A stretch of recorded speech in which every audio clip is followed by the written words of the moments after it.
Hello guys! So ayan, matagal-tagal na din tayo hindi nag-voice over.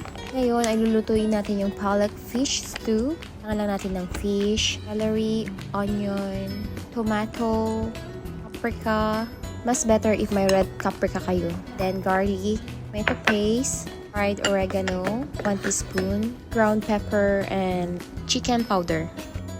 At syempre, tubig pa pala, 3/4 cup, and salt to taste.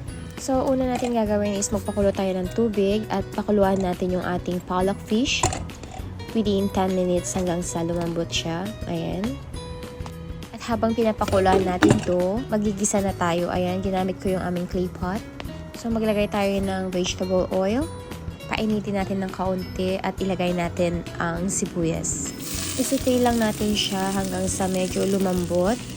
Continue pala yung ating paghahalo guys para hindi siya masunog. And then, susunod is ilagay natin yung bawang. Ihalo mo lang ulit and then susunod natin yung celery. Isunod na rin natin yung paprika, tomato paste, oregano, pepper, at yung tubig. Ayan guys, paghalu-haluin lang din natin lahat hanggang sa lumambot yung ating ingredients.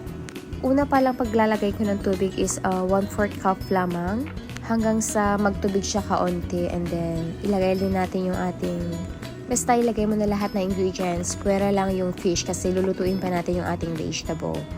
At kapag napalambot na natin yung ating isda, kailangan natin siyang i-drain dry before natin siya ilagay mamaya sa ating pot. At kapag malambot na yung ating vegetable, saka natin ilagay yung fish. At dahil gumamit nga tayo ng tomato paste, is medyo tomato at maasim yung kanyang lasa. So, we need to put some salt on it. Pampalasa na rin. Siyempre, titikman mo siya. So, ayan lang guys, ang ating fish stew. This is very easy and very healthy food.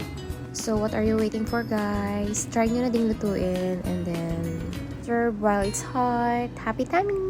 Thank you for watching.